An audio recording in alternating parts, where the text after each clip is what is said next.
15 વર્ષથી પાલેજમાં જૂના અને જાણીતા computer, laptop, CCTV camera service, printer repairing તેમજ નવા અને જૂના કોમ્પ્યુટર લે વેચ કરનાર. એડમિશન ફોર્મ તેમજ તમામ સરકારી ફોર્મ ઓનલાઈન ભરી આપવામાં આવશે. આમોદ જંબુસર વચ્ચે ઢાઢર નદીમાં ફરી નારીવેલનો ઉપદ્રવ.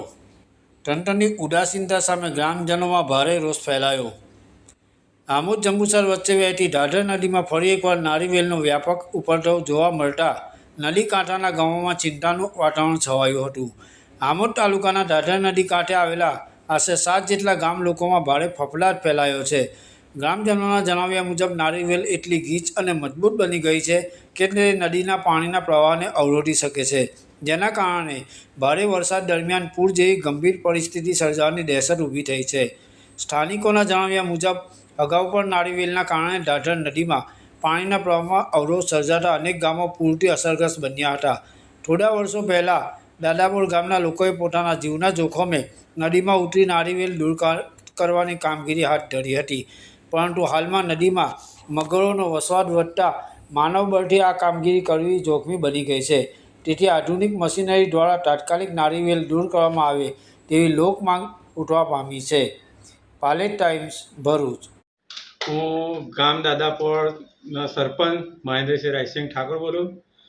જે મારી રજૂઆત છે, જે ઢાઢર નદી બ્રિજની બાજુમાં જે નારી તઈ ફસાઈ જાય છે લીલી વેર, એ અમે અગાઉ સ્વેચ્છાથી પોતાના જીવના જોખમે કાઢતા હતા, પણ હવે કાઢી શકાય એમ નહીં. મગર બહુ થઈ ગયા એના કારણે કે મનુષ્યથી કોઈ કાઢી શકાય એમ તેમ નહીં, પણ યંત્ર લગાવીને કોઈ કાંઈ નારી સાફ કરે તો ઘણું સારું છે. અમે મામલતદારશ્રીને રજૂઆત કરી છે, પ્રાંત સાહેબને રજૂઆત કરી છે, પણ એનું અત્યાર સુધી કોઈ ધ્યાન દેતું નથી. એ લીલી વેલ ત્યાં બ્રિજની 2-3 બ્રિજ આવેલા છે, એની બાજુમાં ફસાઈ જવાના કારણે તે આજુબાજુના ગામમાં વહેલું પૂર આવી જાય છે.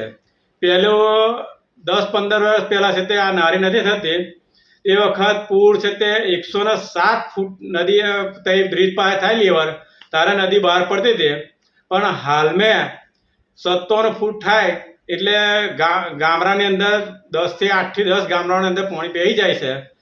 સરકારને અમે ઘણી વાત રજૂ કરી, પ્રાંત સાહેબની અંદર સંકલન સમિતિમાં ધારાસભ્ય પાસે અમે રજૂઆત કરાયેલી કે અને એક તો નદી ત્યાં મોટા મોટા પથ્થર નાખીને પૂરણ કરી દીધેલી છે. તે પણ સરકારમાં વારાઘડીએ રજૂઆત કરી છે, પણ અત્યાર સુધી એનું કોઈ રિઝલ્ટ મળ્યું નથી. અમે 10 વર્ષથી આ બાબતે અમે વારંવાર દર સાલ રજૂઆત કરીએ છીએ કે આ ઘણી મુશ્કેલી છે. પાછળ બરોડા સુધી એને એક પૂરનું પાણી છે તે નળે છે, એના કારણે આખી નદી લગભગ 600 ફૂટ મગતી હશે અને લગભગ 35 ફૂટ ઊંડી એટલા ફૂટ એ નદીનું પૂરણ કરી દીધેલું છે. મોટા મોટા પથ્થર નાખીને જે કોંક્રીટના પથ્થર હતા, રેવા સુગરનો જે ફાઉન્ડેશન હતું તે તોડીને અંદર પૂરણ કરેલું છે.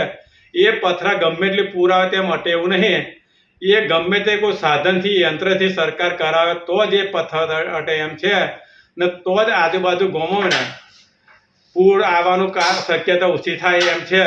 નકને 107 ફૂટે જે પાણી આવતું હતું તેની બદલે 57 ફૂટ થાય ને તરત આજુબાજુ ગામડાના પૂરનું પાણી ઘૂસણ થઈ જાય છે. જેથી કરી સરકારને મારી નમ્ર વિનંતી છે કે એની વહેર તાત્કાલિક યુદ્ધના ધોરણે કામ કરાવે. અમને હાલની તબક્કે વરસાદ પહેલો તો હજુ પૂરનું પાણી ના ઘૂસી શકે એવું છે, એમ લોકો બચી શકે છે. દર સાલ લોકોનું બહુ જ નુકસાન, કરોડો રૂપિયાનું નુકસાન થાય છે. એ નુકસાનમાંથી બચી શકે ખેડૂતો અને લોકોને ઘર વખરી થાય તેવો ના થાય. જેથી કરીને આ ધ્યાન આપે સરકાર, એવી મારી નમ્ર વિનંતી છે.